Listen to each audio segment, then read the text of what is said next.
Sometimes new, sometimes old, sometimes overlooked, but always worth a second look. These are Pair of Dice Paradise's picks for the Games of the Week. The Infinity Stone saga may have come to a conclusion in the Marvel Cinematic Universe, but the struggle still lives on in 2018's Thanos Rising, Avengers Infinity War, published by USAopoly, also known as the Op. In this cooperative game, Thanos is preparing to enact his magic-mitten-based master plan, and it's up to the players to assemble teams of the universe's greatest heroes to face off against Thanos and his villainous allies. Conveniently, the universe's greatest heroes nearly all live on Earth, and in fact, the majority of them being in or around New York City, making them relatively simple to assemble, allowing players to instead focus their attention on preventing Thanos from collecting the 6 Infinity Stones that he needs to power the Infinity Gauntlet and wreak havoc on the very fabric of reality. Defeating the Mad Titan here will require each player to optimize the strengths of the characters that they recruit onto their team, while also coordinating with the other players to address additional threats that appear on the board and mitigate the damage taken by their characters, all the while working together towards their ultimate common goal. Thanos Rising, Avengers Infinity War, is a cooperative game for 2 to 4 players that features 42 hero and villain cards, a variety of tokens and counters, and 17 custom dice. Now, if I had my own Infinity Gauntlet, allowing me to bend the universe to my every whim, I would use that power to create at least one expansion for this game, adding more hero and villain characters and support for a 5th player. Oh, yeah, I'd also fix all the suffering in the world, of course. I mean, sure, yeah, that's a given, obviously. But the expansion, yeah, that'd be on the list too.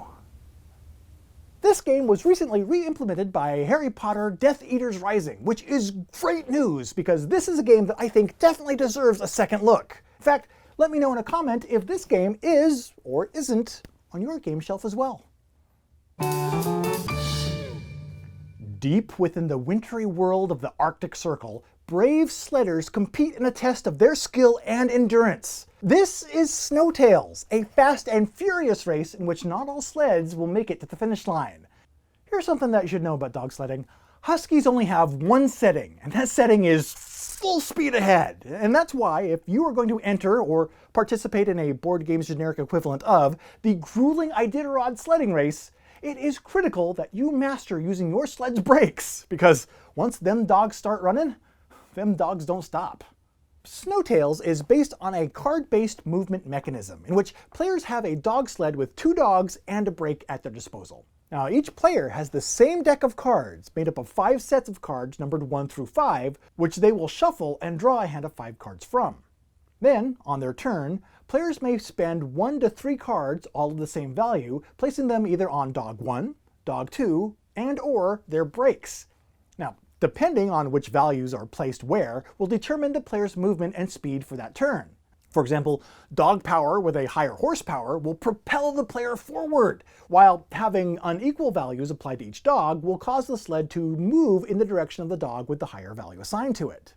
Additionally, certain parts of the track have speed limits and obstacles, both of which can potentially permanently damage sleds.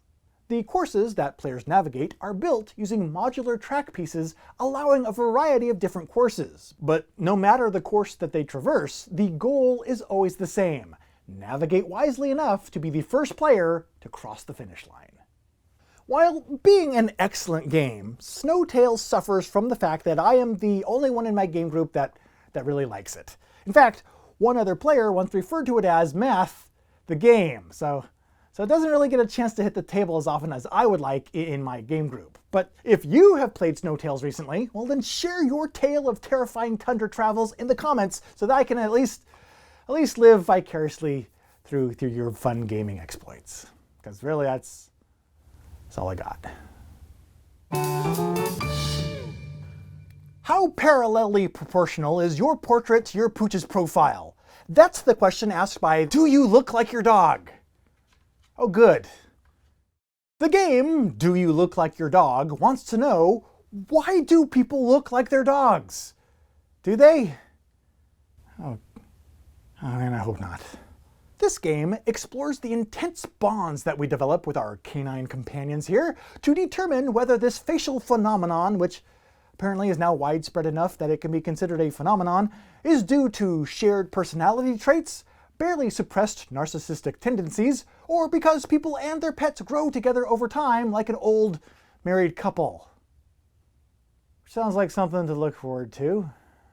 In Do You Look Like Your Dog, featuring photographs by Gerard Githerings, people match dogs to owners and owners to dogs and then try to earn bones from the other players who vote on the best matches. Players only have 30 seconds to state their case and bury their bones. But wait, no, haha! Just when you think that you're home free, you're not, because the game's press release states that you may find your opponent sneaking into your doghouse and referring to you as a Shih Tzu, which sounds, I don't know, but what do I know? Because honestly, not much makes sense anymore. In the end, everyone's bark is worse than their bite. You're not helping game's press release. Do You Look Like Your Dog comes with 20 owner cards, 20 dog cards, 8 Go to the Doghouse cards, 24 bones, 4 tokens, and a game board.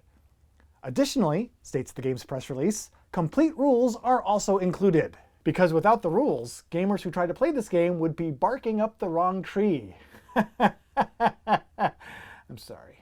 Designed for 2 to 4 players, ages 7 and up, the player who properly predicts the most pairs of people and their pooches wins the game. So tell me, do you look like your dog? If so, share a pic in the reply, and make me feel better about eventually morphing into being this dog's doppelganger.